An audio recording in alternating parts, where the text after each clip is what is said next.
Thank you very much. I want to thank the Gaidar publishers. It's a very handsome book that you have produced, and it looks very elegant. And I'm sure the language inside it reflects its outward appearance.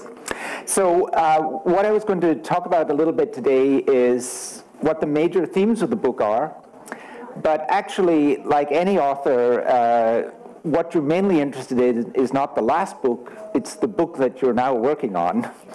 And so I was also going to say a little bit about the book that we're now working on and what we think this book will lead to.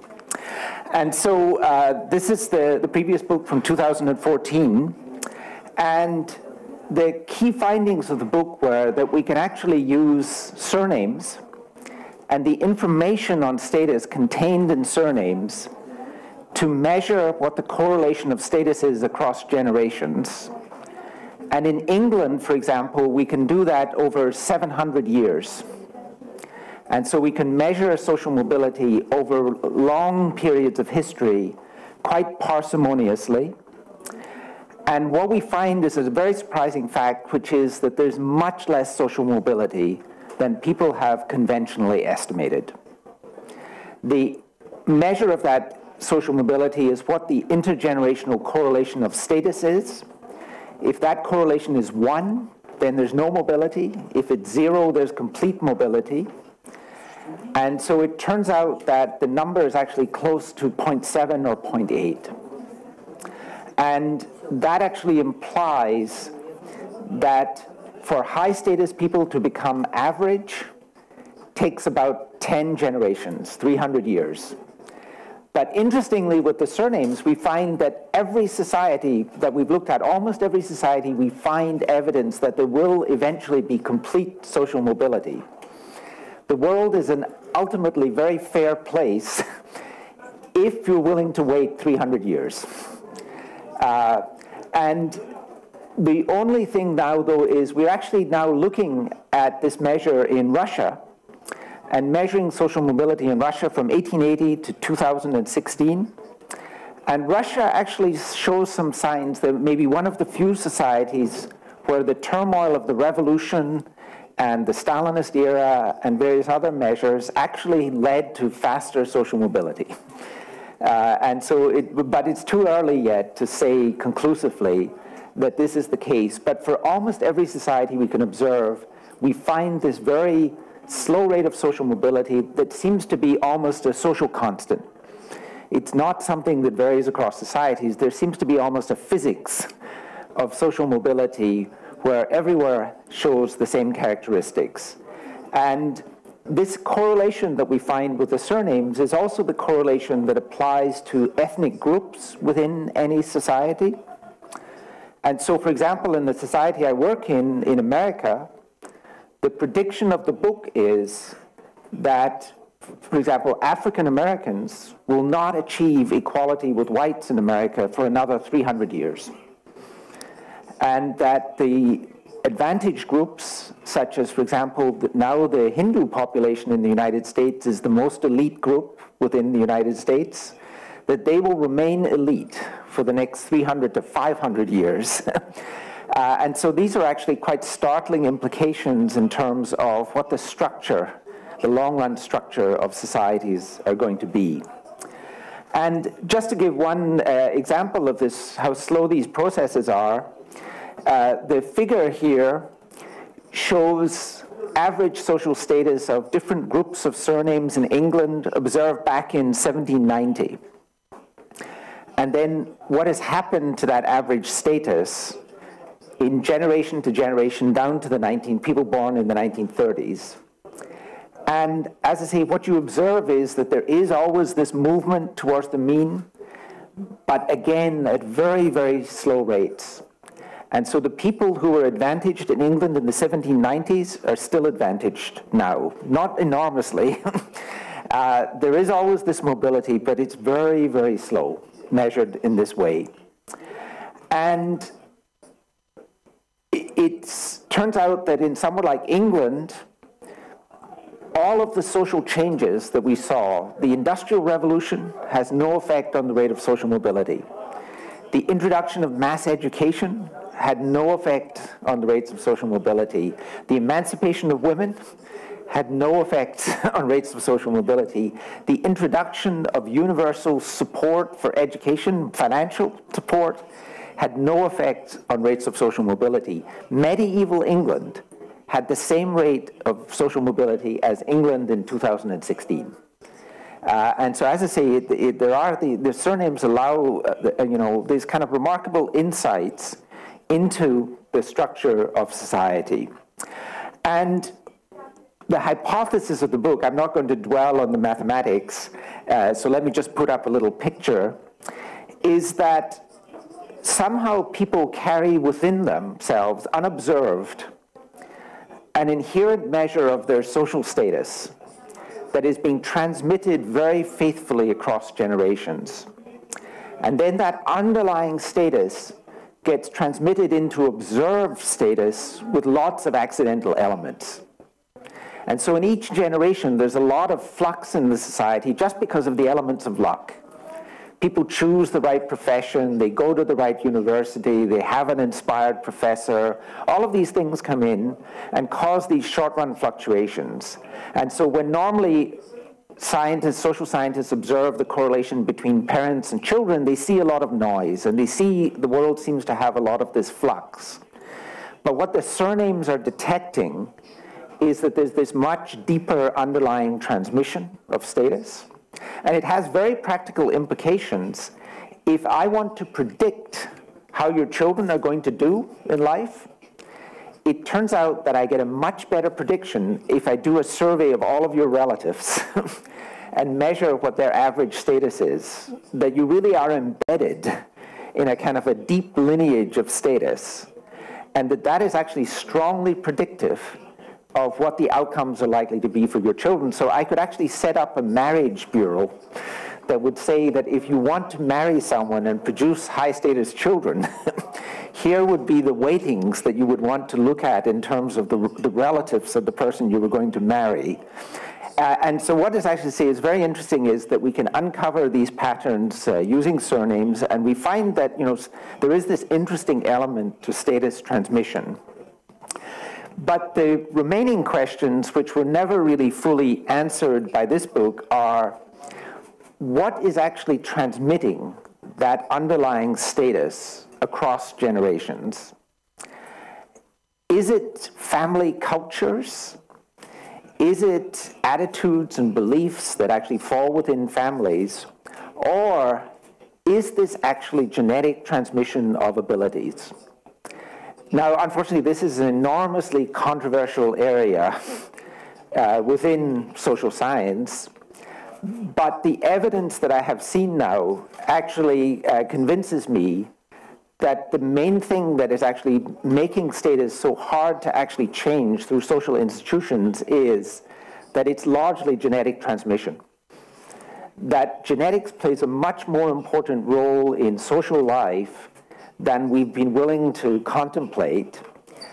And so the next book that I'm actually working on is actually going to be an attempt to test much more systematically what is actually creating this underlying persistence within societies. And so the most important thing about any book is the title. And so we already have a title for this book, which is another pun on Hemingway.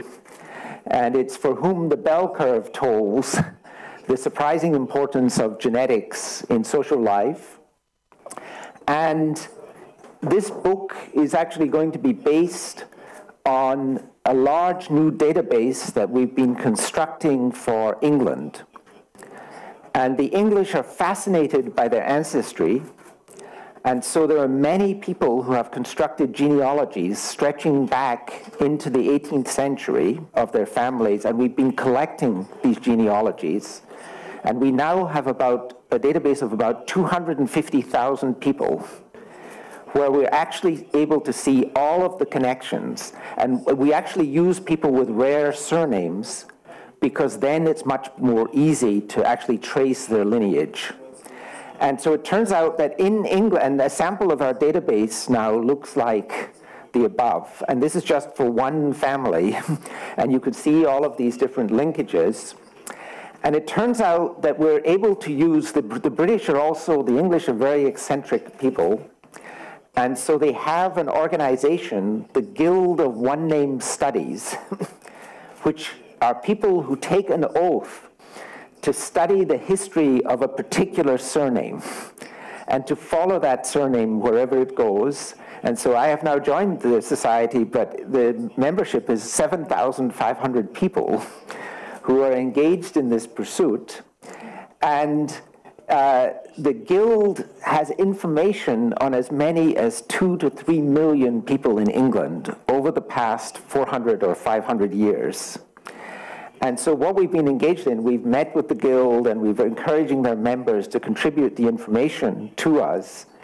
And so with this, as I say, we're able to create this very large database. And what we can actually do then is go to this database and test whether the correlation of status of people at all kinds of different relationships within families is consistent with genetic transmission being the major method of transmission. And it turns out that the famous geneticist R.A. Fisher in 1918 has a paper, a very famous paper, where he established what the correlation would be if quantitative genetics is the main transmitter between any two relatives. And it turns out that there's a whole set of formulas that depend just on a few key features. So one is H squared is just what's the hereditability of a trait, what's the average, the correlation between the average of the parents and a child. M is what's the correlation in genetics between spouses for the relevant genetics, and that'll be between 0 and 1. 0 is just random mating, 1 is absolutely assortative mating.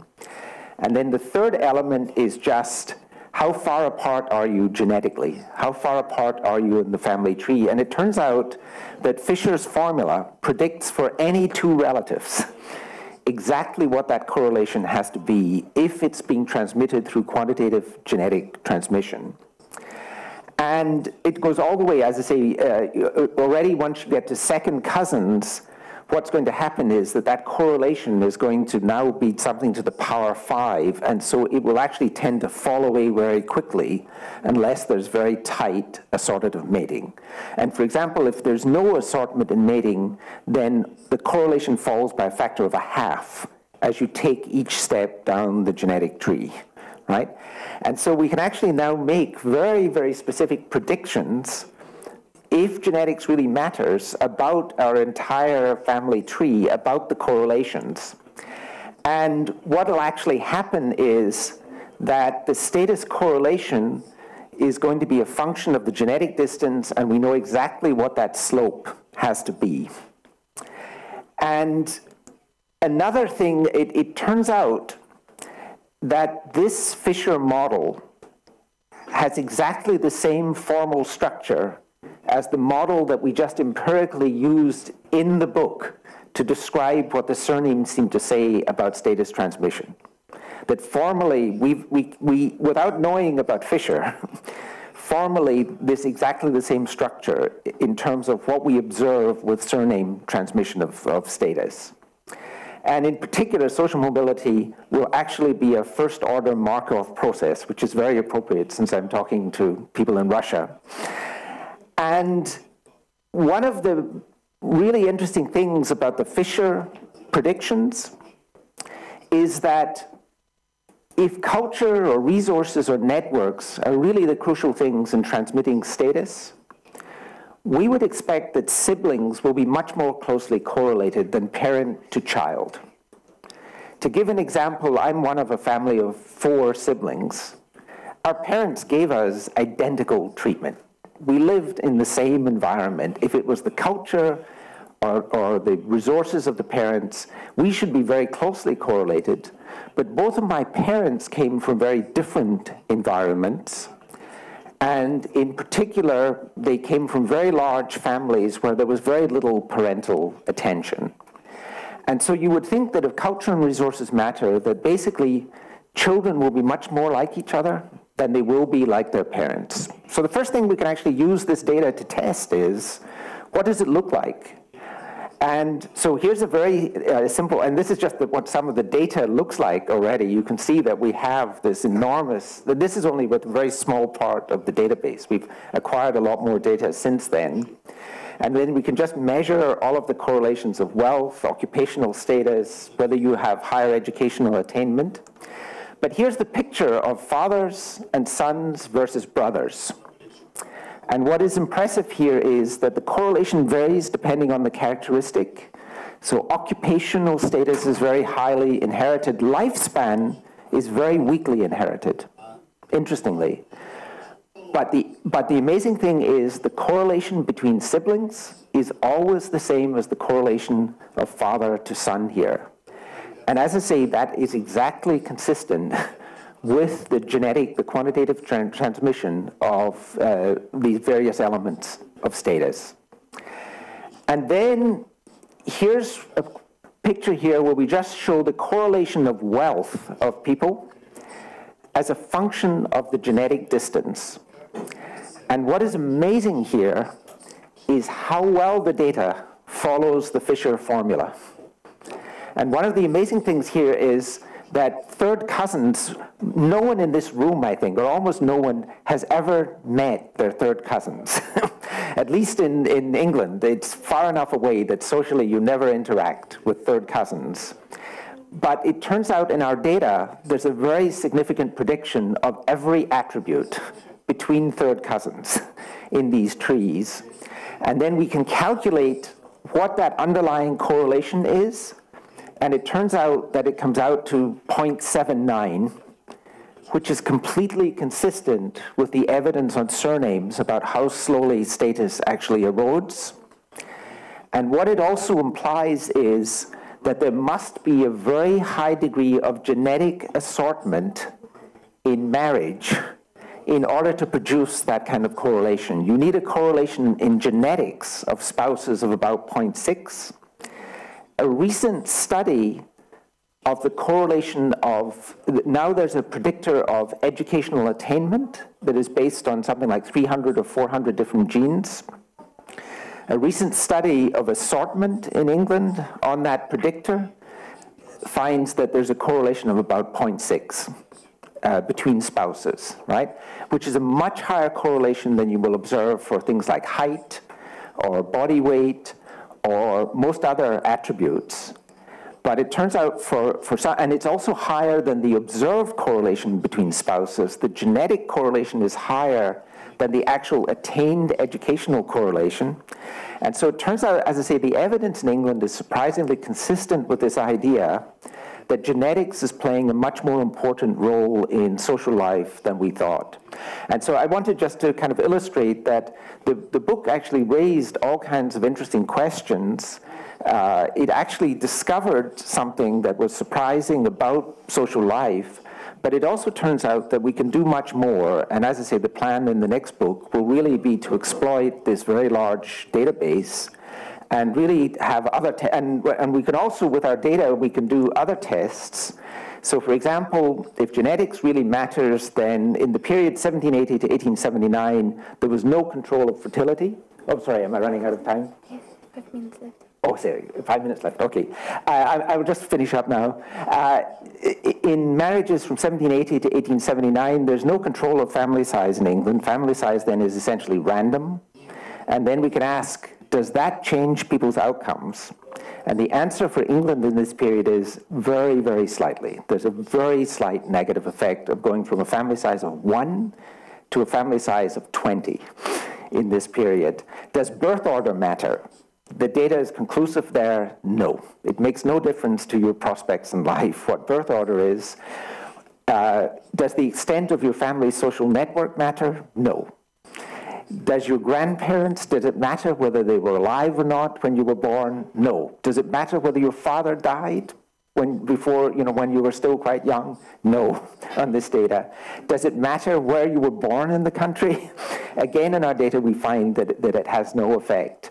And so we can actually do lots of kind of interesting tests with this data about a world where social interventions really matter or a world where, very surprisingly, genetics is actually playing a much more significant role in social life than you would expect. So that, as I say, is what the future holds. So I'm happy if there are questions to take some questions. Yeah.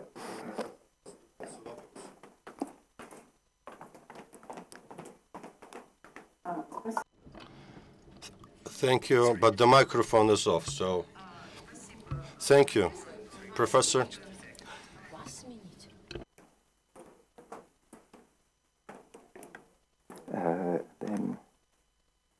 Channel 2? Yeah.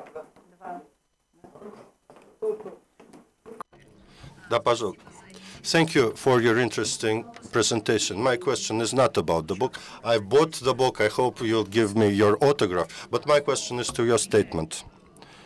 It changes what I thought about social mobility. First channel. Pardon? Try first channel. Oh, no. Can I help you? Because you need the English translation. 1, 2, 3, 4. Can you hear? Can you hear? Thank you. Very interesting presentation.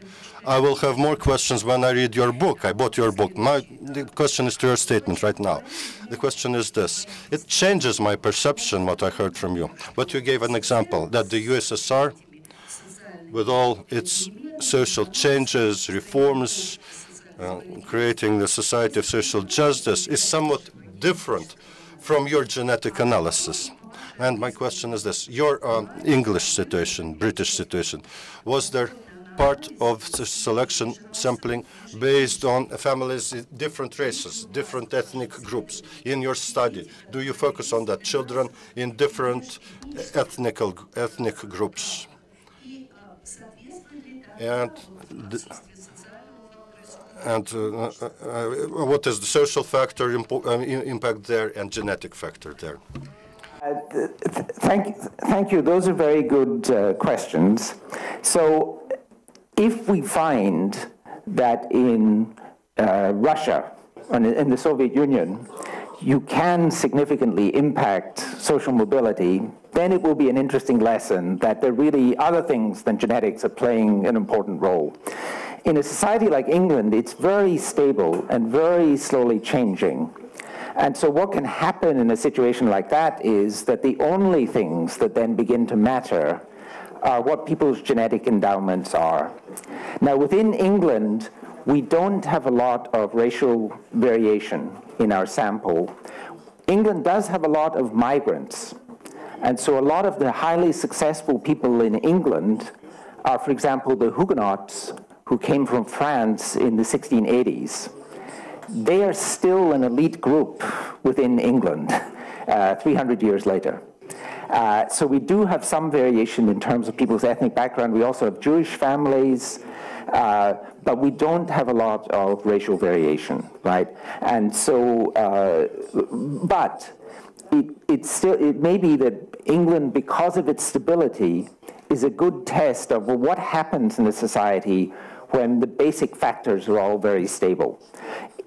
In looking at these surname studies, we've also been working on Hungary, which had quite dramatic changes from 1840 up to the present time.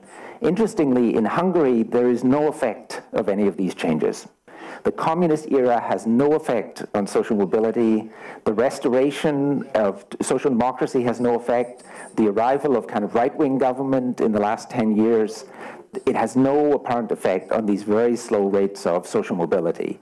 And so, as I say, when I say Russia may be the exception, it's the only society that we've observed where there seems to be the possibility of kind of faster rates of social mobility. But if it takes Stalin to actually change the underlying rates of social mobility, that's perhaps an illustration of just how important these other kind of factors are, that you need something as dramatic as the pogroms, the purges, all the rest of these things.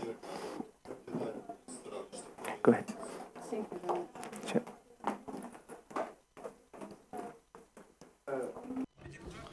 Mr. Clark, thank you for this very important subject you raised. I have two small books about your questions about your book. Do I understand it correctly? that, well, you believe that people with one surname are relatives, maybe distant ones. And the second question, well, that fact that a spouse takes the surname of the husband, and, well, the children, their children would have the same surname. Did you account for that fact as well? I realize that we're almost out of time, so let me respond just very briefly. We depend on these social rules. In some societies, people adopt surnames, they change surnames, stuff like that. These are not good societies to study social mobility using surnames. So we depend on this unvarying rule of transmission from father to son. And then within these rare names that we look at, ultimately, most of these people are actually related in the end. And so that's why, as I say, we can also then do this study of, well, what's driving the correlations. So I'm sorry that we are out of time. I hope you enjoyed the book, and I thank again the Gaidar Forum for doing such a wonderful job of translating this. Thank you.